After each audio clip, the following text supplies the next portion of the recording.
Escucha este dato. La población actual de España es similar a la de 2010, unos 46,5 millones de personas. Sin embargo, ahora hay 1 millón menos de jóvenes de entre 16 y 29 años y 1,2 millones de mayores de 65 más que en 2010. Uno de cada 5 habitantes en España tiene más de 65 años y esta tendencia aún no ha terminado. Empezamos.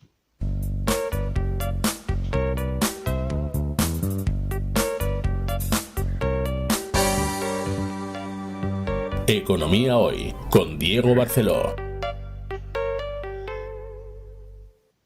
Hola, bienvenido a esta nueva edición de Economía Hoy, aquí como siempre en APQ Radio, con la ayuda fundamental de Fran Rodríguez en el control.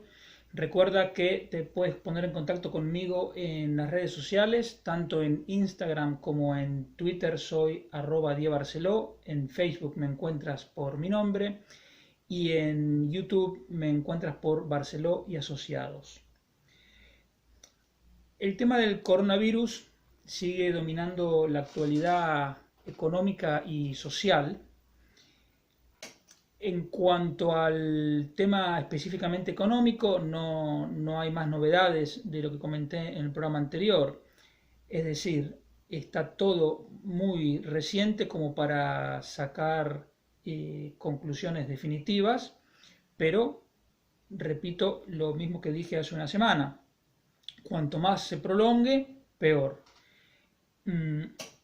Y recordar una vez más que hay efectos positivos y negativos, porque por ejemplo el precio del petróleo, que para España es un insumo vital porque se importa todo el petróleo que se consume, ha seguido cayendo.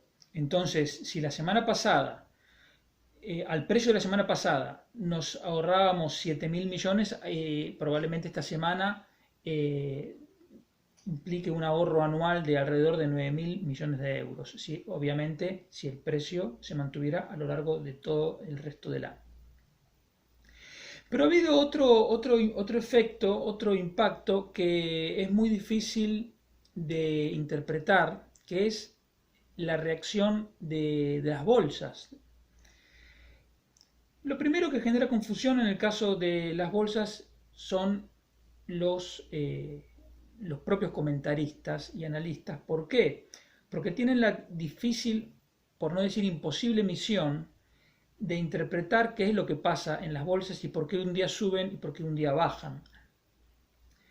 Entonces, claro, si a uno le pagan por eso, uno encuentra unas explicaciones de consenso y entonces todos los días uno puede encontrar hoy la bolsa subió por esto, bajó por esto otro, bueno. Pero la realidad es que nadie sabe a ciencia cierta por qué subió o por qué bajó. Entonces, cuando se producen momentos de gran volatilidad como estos, donde la bolsa de Estados Unidos, que es la más importante del mundo, sube un día 4%, el día siguiente cae 3%, otra vez sube 5%, cae otra vez en picado, es muy difícil hacer una interpretación. Y entonces, como siempre, aparecen las interpretaciones que provienen de personas que, por esa misma opinión, se advierte que nunca han comprado o vendido ni una sola acción, referidas al egoísmo de los especuladores, a ganas de querer empeorar las cosas y entonces por eso hacen caer las acciones, se interpretan, se ponen incluso titulares en periódicos económicos, titulares que como mínimo se prestan a una mala interpretación, etc. Los datos, ¿qué nos dicen? La bolsa de Estados Unidos, el índice S&P 500, son las 500 empresas más importantes de Estados Unidos que cotizan en bolsa. Desde el peor momento, desde el momento en que estaba más alto, en febrero, era un máximo histórico, hasta ahora ha caído un 16%. La bolsa, un índice de las acciones europeas, ha caído también un 16%. El IBEX 35, de las 35 principales empresas que cotizan en la bolsa española, ha caído un 18%, un poquito más. Ahora, O sea, han caído todas más o menos de forma parecida. Entonces eso también lleva a otra confusión, que es pensar que da igual, que en todos lados ocurre lo mismo, pase lo que pase. Y el tema no es tan sencillo. Una acción, el precio de una acción, es la interpretación, la estimación de lo que vale hoy el flujo futuro de ganancias de la empresa en cuestión. Como evidentemente yo no sé, digamos, el dinero hoy vale más que el mismo dinero mañana, ese flujo se tiene que traer a valor presente, a valor actual, con un determinado tipo de interés. Pero para simplificarlo más, una acción vale en la medida en que uno crea o no crea que esa empresa va a ganar. Cuando las expectativas son de que una empresa va a ganar más dinero, esa acción va a tender a subir y viceversa. Toda la información que permanentemente fluye por los medios de comunicación y redes sociales, todo es tenido en cuenta e influye en la cotización de las acciones. Por supuesto que si estamos hablando del precio del petróleo, va a incidir mucho más en la cotización de Repsol que en la cotización de Nestlé. O si estamos hablando de una regulación que va a, no sé, a agravar las hipotecas, por decir algo, va a impactar de una forma en los bancos y en las empresas, no sé, y en Inditex que vende ropa va a impactar de otra manera. Pero ten en cuenta una cosa. La bolsa es uno de los pocos lugares donde la opinión que cada uno pueda tener se respalda con dinero. No es como la política o en una tertulia que uno dice cualquier cosa, uno puede estar de acuerdo con uno, puede estar de acuerdo con otro, pero no pasa nada, no, eso queda ahí. En la bolsa, si yo creo que la acción va a subir y compro, pongo mi dinero.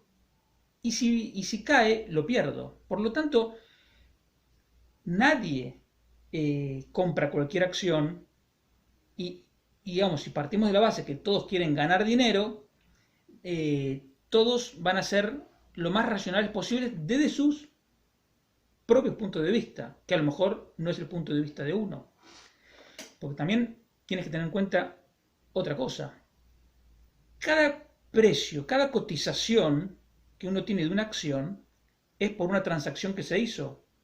Y en esa transacción alguien compró y al mismo tiempo alguien vendió. Por lo tanto, siempre tenemos las dos opiniones, las dos posiciones encontradas. Si todos opinaran lo mismo, no podría haber transacciones.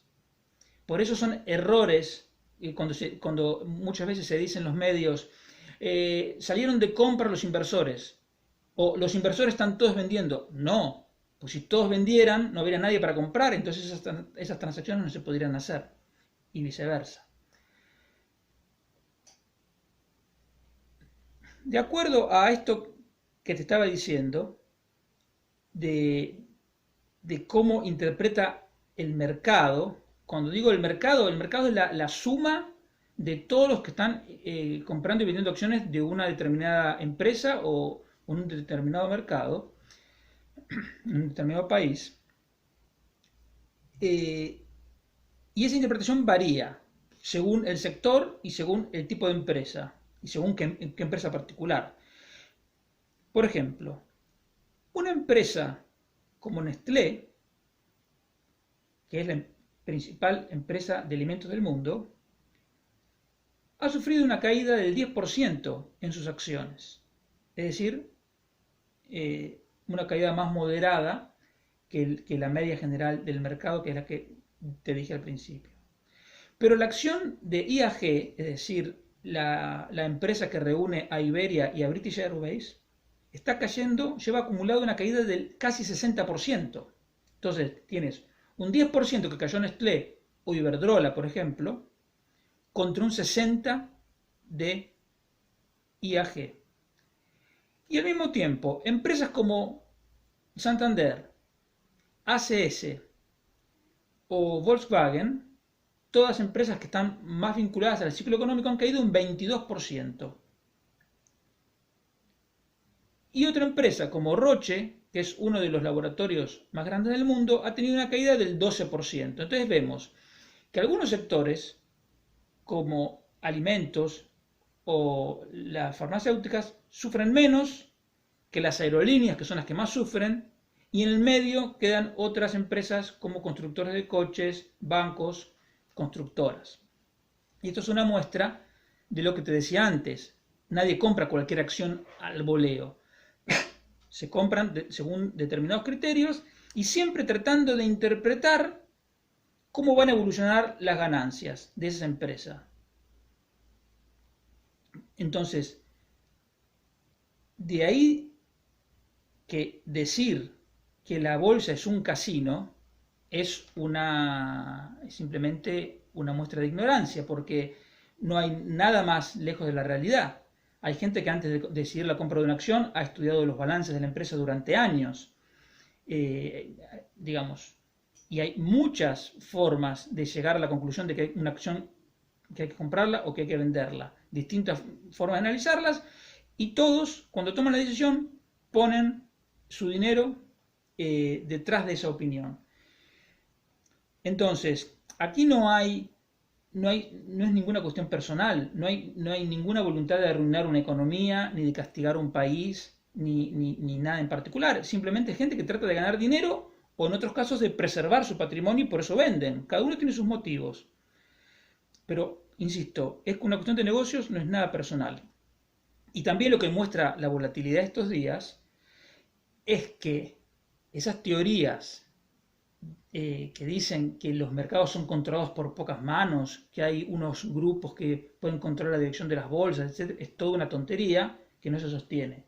Porque si fueran capaces de sostenerla, no hubiesen permitido que cayera la bolsa casi un 20%. También vinculado al tema del coronavirus, una noticia procedente de Francia que a mí me llamó la atención, que es la decisión del presidente Macron de requisar todas las existencias y la producción de mascarillas para distribuirla entre los profesionales sanitarios y los afectados por esa enfermedad. Esto se une a la decisión, a un comentario del ministro de Economía francés, Bruno Le Maire, que dijo que se iba a abrir una investigación sobre la especulación con el precio del gel que es esa solución de alcohol para lavarse las manos, porque el precio se había multiplicado por 2 o por 3, e incluso el ministro Le Maire amenazaba con limitar los precios. Ambas, lo de las mascarillas es una decisión. Esa decisión y las declaraciones del ministro Le Maire demuestran no comprender cómo funciona una economía de mercado ni cuál es el rol de los precios en el funcionamiento de los mercados. El problema fundamental de la economía es que hay unos recursos limitados que pueden servir para hacer distintas cosas. Entonces, el tema fundamental de la economía es cómo hacemos para aprovechar los pocos recursos que tenemos, pocos recursos en relación con nuestras necesidades que son infinitas, para aprovecharlos al máximo. Es decir, en definitiva es lo que hace cualquier familia. Pensemos en una familia. ¿Cómo hace una familia para aprovechar al máximo los ingresos que tenga? Y, evidentemente, maximizar su bienestar. En el caso de la economía, esos recursos escasos que se pueden asignar a usos alternativos, la decisión se puede hacer solamente de dos maneras. O a través de órdenes o a través del mercado. A través de órdenes es que hay un grupo, una oficina de planificación, como en la Rusia comunista o en Corea del Norte actual, que dice qué hay que hacer, da las órdenes. Y el mercado es un proceso en el que interactúa compradores y vendedores, y la decisión de qué se hace con los recursos disponibles es libre y depende en la parte que le corresponde de cada productor. La evidencia es abrumadoramente favorable al mercado como solución de asignación de recursos, y además que, digamos, no solo por los resultados que consigue en términos de aprovechamiento, es decir, se consigue más con los mismos recursos, sino de simplicidad, porque idealmente, si el mercado funciona libremente, no hay que hacer nada.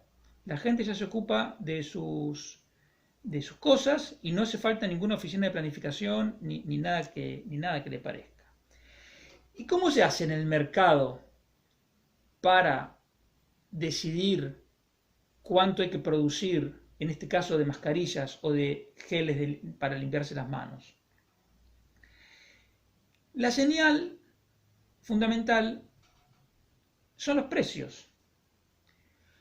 La mascarilla tenía un precio X que no sé cuál es. Vamos a decir 2 euros la mascarilla. 2 euros la mascarilla. Y ese precio es el que surge de una valoración que hacen los consumidores y de la escasez relativa de las mascarillas. Lo normal es que uno pase toda su vida y en su vida compre una mascarilla. Y el precio es determinado y los fabricantes de mascarillas asignan una determinada cantidad de recursos a la fabricación de esas mascarillas. Ahora, ¿qué pasa? Aparece el coronavirus en escena y la valoración de los consumidores cambia súbitamente y desean tener mascarillas, pero la cantidad de mascarillas es la misma. Entonces tenemos que decidir a quién le damos las mascarillas. Entonces, el mercado se la da al que esté dispuesto a pagar más. Y una vez más, no es una cuestión personal, es una cuestión natural del funcionamiento del mercado. No es unas ganas de especular ni ganas de fastidiar a la gente. Si tengo 100 mascarillas y normalmente las vendo en 2 meses, ok. Pero si ahora en un día me demandan 2000 mascarillas, ¿a quién le doy esas 100 mascarillas? ¿A los 100 que vinieron primero? ¿A los 100 que tengan más edad? ¿A los que tengan hijos pequeños? El mercado tiene una forma de decidirlo y es por el precio. El que esté dispuesto a pagarla se la lleva.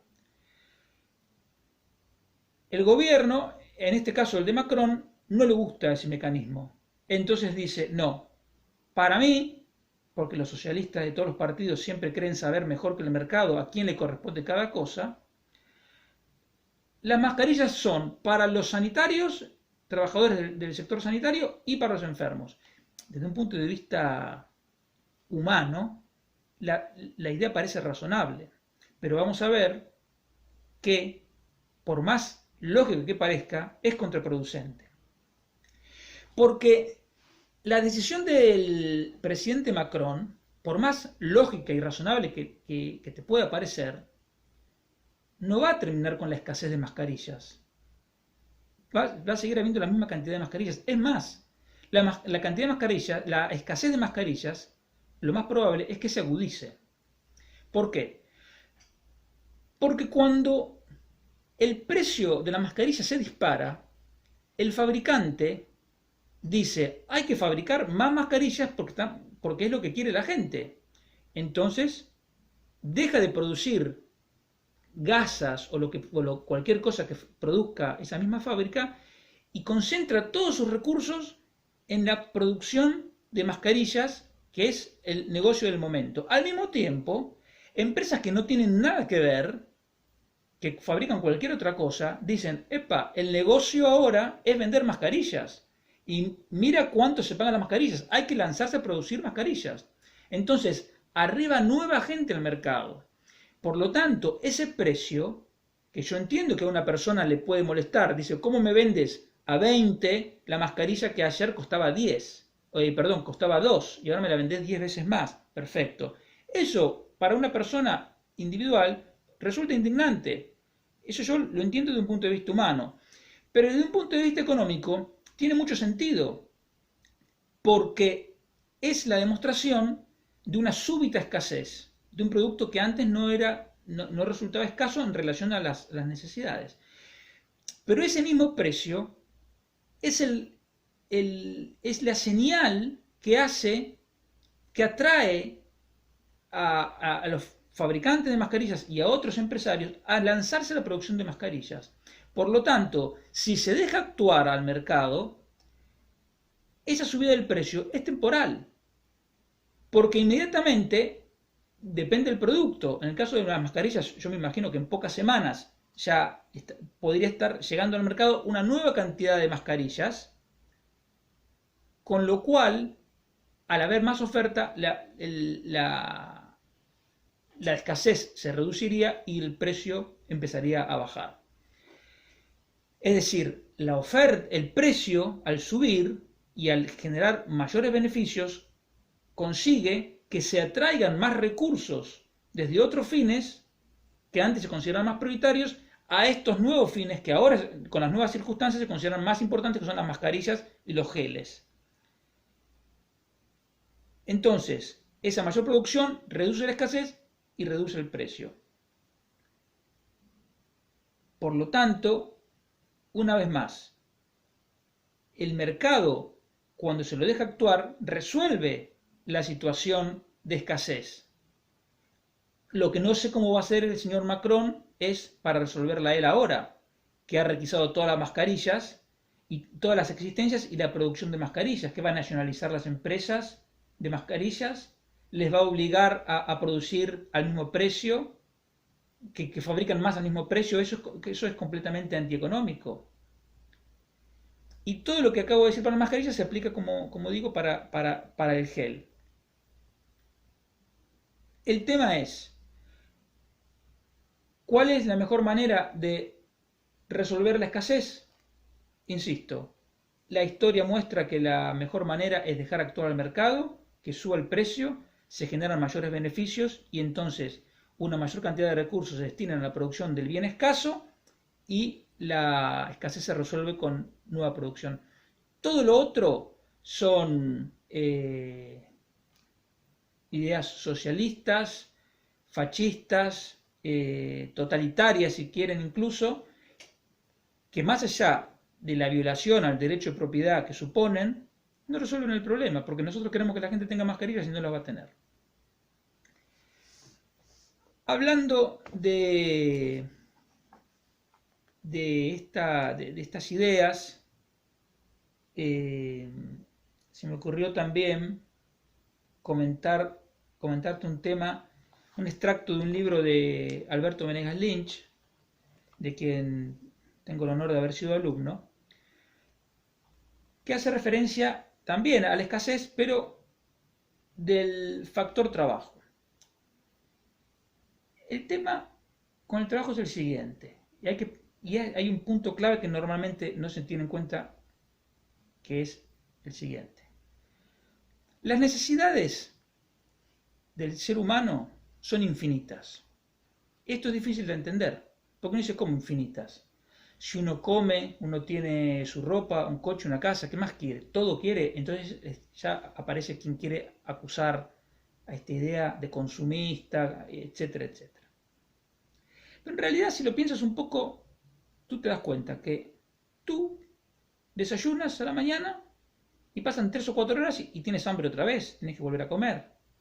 Y luego quieres hacer otra cosa, o sales, o te vistes, vas a correr, lo que sea. Quiero decir, tus necesidades incluso en el día a día, van permanentemente fluyendo y tú las vas satisfaciendo. ¿Tienes hambre? Comes. ¿Estás aburrido? Sales. Sales del cine, vuelves a tener hambre, vas a comer. ¿Quieres llamar a un amigo? Lo que sea. Las necesidades son infinitas. Pero además también son infinitas porque hay una frase que leí el otro día que me gustó, porque decía, todas las personas que aspiran a vivir bien, una vez que logran vivir bien, empiezan a desear vivir de manera extravagante.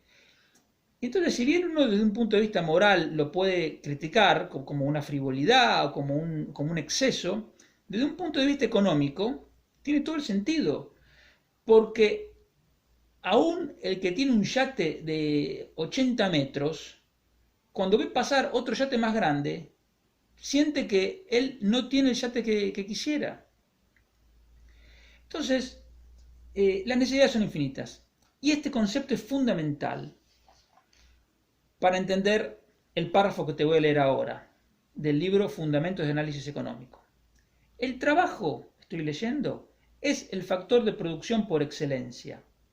Ningún bien puede producirse y desde luego ningún servicio puede brindarse sin el concurso del trabajo. Este factor de producción es escaso en relación con las necesidades, por lo que decía antes de que las necesidades son infinitas, entonces el trabajo siempre va a ser escaso en relación con las necesidades. Y agrega Venegas Lynch, por lo tanto, no puede simultáneamente sobrar, es decir, haber desempleo.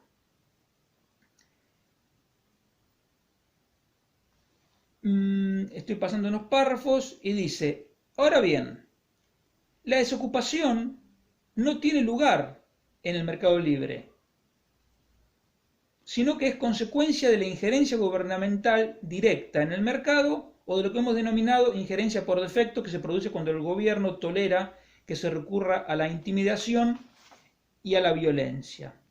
Este párrafo, que no ocupa ni una página, tiene mucha miga, porque si, como digo, las necesidades son infinitas, por lo tanto, y todo producto y todo servicio necesita el concurso del trabajo, ¿cómo es posible que al mismo tiempo que decimos que las necesidades son infinitas, por lo tanto la demanda de trabajo, el trabajo que se necesita es infinito, al mismo tiempo digamos, bueno, al mismo tiempo digamos no, al mismo tiempo veamos que hay desempleo? Y entonces esto nos lleva a la injerencia gubernamental en el mercado. Por lo cual llegamos a la conclusión de que el desempleo, en última instancia, es una decisión política. No porque un político decida quiero que haya paro, sino porque muchas decisiones, pequeñas, medianas y grandes decisiones, van conduciendo a ese resultado. Por ejemplo, en la Francia de hoy, mucha gente podría estar siendo contratada para fabricar más mascarillas, pero como el presidente Macron ha requisado todas las existencias de mascarillas y ha confiscado también la producción de mascarillas, eso no va a ocurrir. Entonces hay gente que podría haber empezado a trabajar y no lo va a hacer. En Barcelona está prohibido construir nuevos hoteles. Hay mucha gente que puede estar trabajando no solo en la construcción de esos hoteles, sino en la promoción de esos hoteles, en la limpieza, seguridad, gestión, etcétera, etcétera, y no lo puede hacer por una decisión política. Lo mismo en Cataluña con la tauromaquia. Toda la gente que trabaja en torno a la tauromaquia no lo puede hacer en Cataluña porque los toros no están prohibidos. Y un montón más. A mí, una de las que me resulta más inconcebible estando en el año 2020, es que los domingos tengamos prohibido ir al supermercado, porque los gobiernos no quieren que vayamos al supermercado los domingos porque ellos no quieren. Hay más de 3 millones de personas desocupadas y sin embargo al mismo tiempo el gobierno prohíbe a los supermercados contratar más gente para abrir los domingos. O les prohíbe pagarle a sus actuales empleados más horas extras con las cuales esos empleados podrían comprar más productos y servicios que a su vez generarían puestos de trabajo en otros segmentos del mercado. Entonces, Uber y Cabify no lo tienen fácil en muchos sitios de España. El que se quiere poner un piso de alquiler para alquilarlo a través de Booking o de Airbnb tampoco lo tiene fácil. Y así podemos llegar. El otro día me contaron incluso una anécdota de que esta persona con la que yo hablaba prefirió poner su negocio en una ciudad y no en otra, porque sabía que en esa otra ciudad la licencia, iban a tardar en dar la licencia un año. Entonces, ¿cómo podemos imaginar que un burócrata en un ayuntamiento puede demorar la entrega de una licencia a alguien que quiere trabajar durante un año? Es inconcebible. Entonces, todas esas pequeñas decisiones, porque el de la licencia no se sentirá responsable, como tampoco se siente el que prohíbe la construcción de hoteles, como tampoco se siente el responsable el que impide el piso de alquiler o el Cabify, etc. Pero todo eso queda como resultado el desempleo de 3.200.000 personas que tenemos en España y además, por supuesto, el salario mínimo. Si tú no dejas que la gente se ponga de acuerdo en el salario que puede cobrar y entonces pretendes que una persona, a lo mejor que no tiene ningún estudio, ninguna capacitación y ninguna experiencia, le aumenten el salario un 35% en 2 años, alrededor de un 30% en 2 años, esa persona va a quedar en el paro o va a empezar a trabajar en negro. En definitiva, si los políticos no se metieran y dejaran que la gente se arreglara, es decir, se arreglara significa cooperara libremente en el mercado, el desempleo sería mucho menor.